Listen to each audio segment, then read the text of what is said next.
இங்க பாரு மாயா, உனக்கு மட்டும் அப்படி ஏதாவது ஒண்ணு ஆயிருந்துச்சு, நானும் மருந்து குடிச்சிட்டு செத்துருப்பேன். நீங்க இருக்கிற இடத்துக்கு நானும் வந்திருப்பேன். அப்படிலாம் பேசாத சீனு. கடவுள் அவ்வளவு சீக்கிரத்துல நம்மள பிரிச்சிட மாட்டாரு. இன்னும் 7 ஜென்மத்துக்கு நாம சேர்ந்து வாழதான் போறோம். உன்னை விட்டுட்டு அவ்வளவு சீக்கிரம் நான் போயிட மாட்டேன்.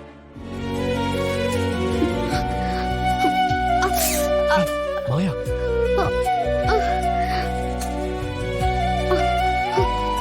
மாயா, ரொம்ப வலிக்குதா? ஆமாடா, வலிக்குது. சரி சரி இரு, நான் உனக்கு இப்போ வழியே தெரியாத மாதிரி பண்றேன்.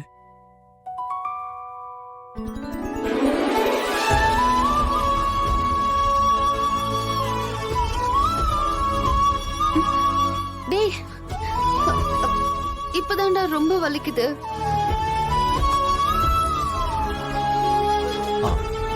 அப்படியா?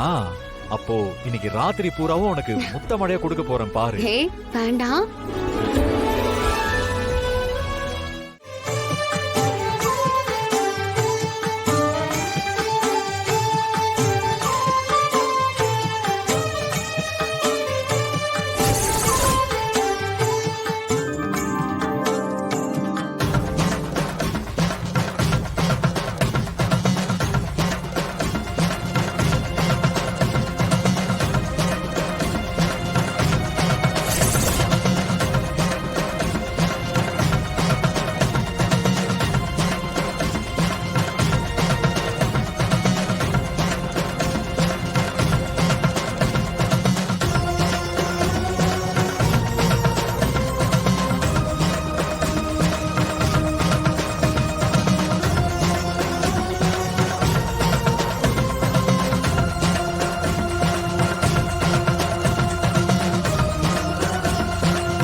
பிரபஞ்சத்துக்கு பெரிய ஆதாரமான நீரு கொண்டு வந்து நல்லபடியா சேர்த்துட்டீங்க. அதே மாதிரி நெருப்ப அணையாம கொண்டு வந்து சேர்த்துருங்க. கோவில் குளத்துல இருக்கிற கங்கைம்மன் கோவிலுக்கு போய் அகல் விளக்க அணையாம கொண்டு வந்துருங்க. சரிங்க சாமி.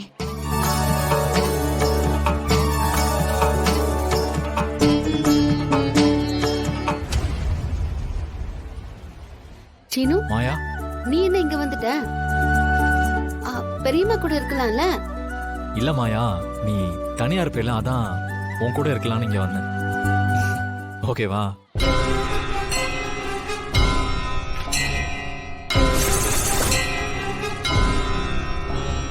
அம்மா தாயே, முழு மனசோட விரதம் இருந்து வந்திருக்கேன். உன் சன்னதில இருந்து இந்த தீபத்தை எடுத்துக்கிட்டு போக போறேன். தீபம் காத்துல அணைஞ்சிடாம இத அம்மன் கோயிலுக்கு கொண்டு போய் சேர்க்கணும். கலச நீர் புனித நீர் ஆகணும். நல்லபடியா தீச்சட்டிய தலையில ஏந்தி அதை எடுத்து முடிக்கணும். நீதான் துணையா இருந்து எல்லாத்தையும் நல்ல விதமா நடத்தி கொடுக்கணும்.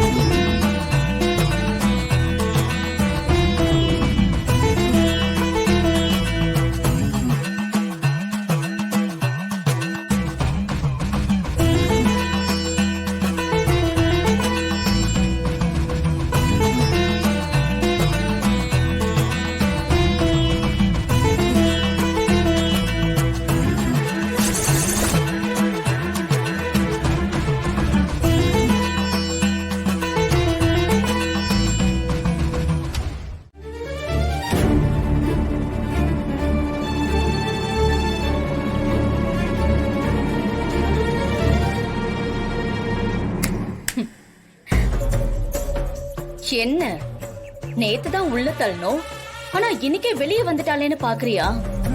நான் காத்து மாதிரிடி, என்னெல்லாம் எங்கேயும் அடைச்சு வைக்க முடியாது. ஜாமீன்ல வெளியே வந்துட்டேன். இந்த கேஸ் எல்லாம் எனக்கு சர்வ சாதாரணம். ஈஸியா ஊதி தள்ளிட்டு போயிட்டே இருப்பேன். இப்ப நீ சொல்றது சரிதான். யார் வேணாலும் சட்டத்தை ஏமாத்தலாம். ஆனா இந்த ஆத்தா கண்டிப்பா உன்னை தண்டிப்பா. கடவுளோட இறுதி தீர்ப்பு ரொம்ப மோசமானதா இருக்கும்.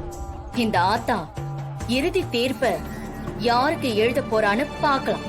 அது உனக்கான இறுதி தீர்ப்பா கூட இருக்கலாம்.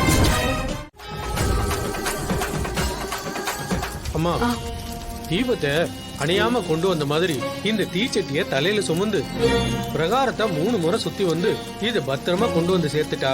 குடத்துல இருந்த நீரும் புனித நீரா மாறி இருந்தா உங்க விரதத்தையும் பக்தியையும் இந்த அம்மன் ஏத்துக்கிட்டான்னு அர்த்தமா. அதுக்கப்புறம் கலசத்துக்கு உங்க கையால அபிஷேகம் பண்ணிடலாமா. இந்தாங்கம்மா.